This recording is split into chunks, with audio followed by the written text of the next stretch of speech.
Hey y'all, I'm reading creepypastas today. This one is called Barricade. I'm about to do a very stupid thing. I know it's stupid, I know it. But I don't think I have a choice anymore. And I have to do it.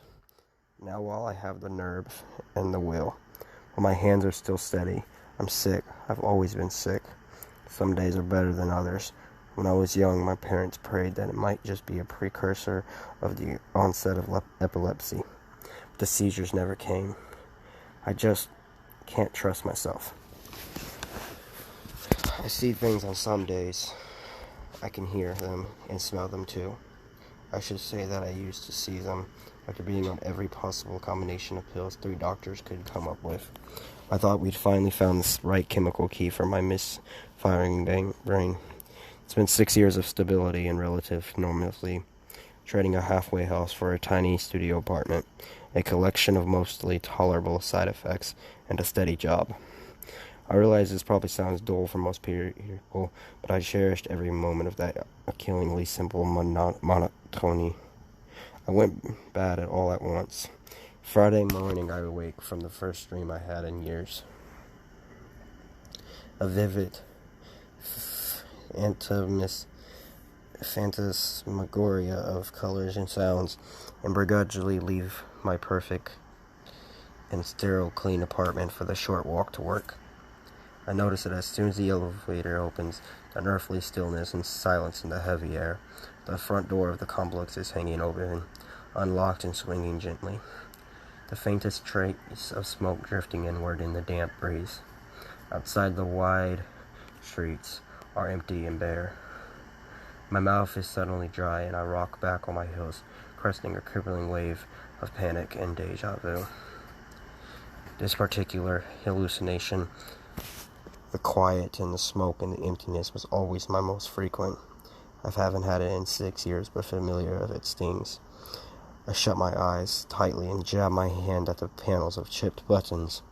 Moments later, I am on the top floor, walking half blind the path to my door with practiced familiarity.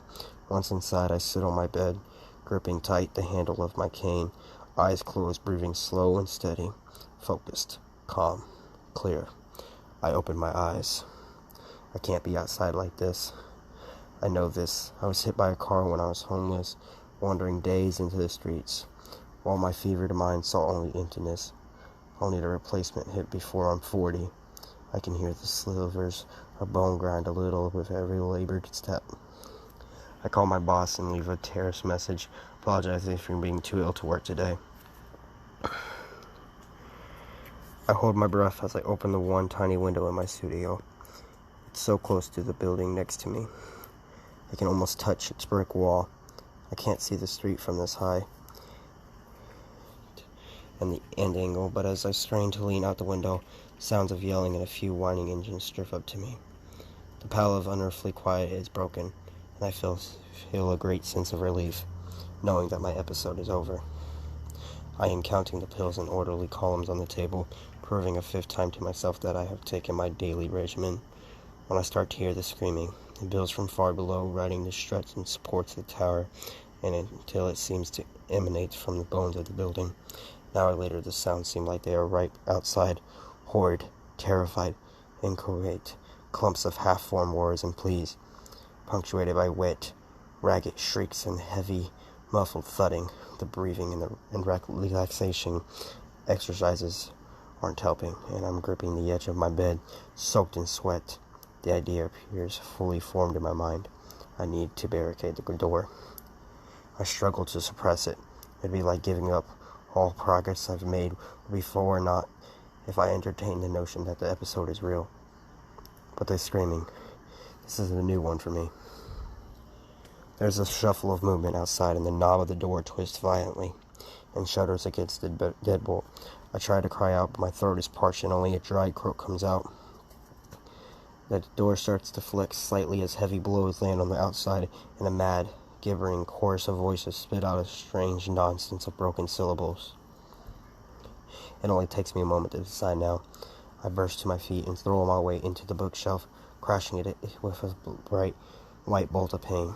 It toppled slowly, leaning at the first like a tree, and then smashed into the ground. On top of the bookshelf Shelf goes my desk and chairs, my hips screaming with each step. I collapse again on the floor, grasping for breath, and listen to the pounding subside and the horrid voices retreat. That was 2 days ago.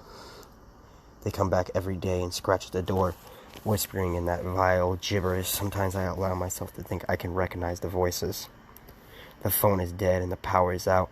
When I lean out the window and yell for help, the only answer I get is the occasional shriek of elating babble. When I was younger, when I was at my worst, my episodes would last for hours at most.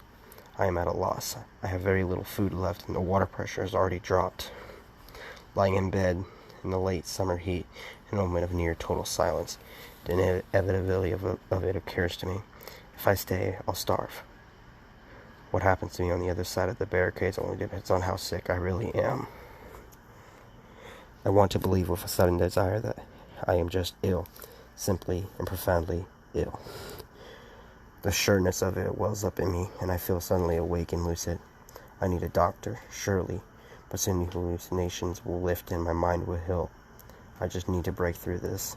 I need to go outside. I remove the bookshelf slowly, rotating it away from the door gently to rest with the other furniture. This is right, I assure myself. This is healthy. I turn the deadbolt, put my hand on the handle, and try to suppress the rising terror in my guts. I give it a little pressure. Outside I hear dry shuffling and a low, rising murmur of unfathomable voices, and my surely sincerity drains from me, leaving only cold and naked horror in its place. My hand is on the door. I'm about to do a very stupid thing.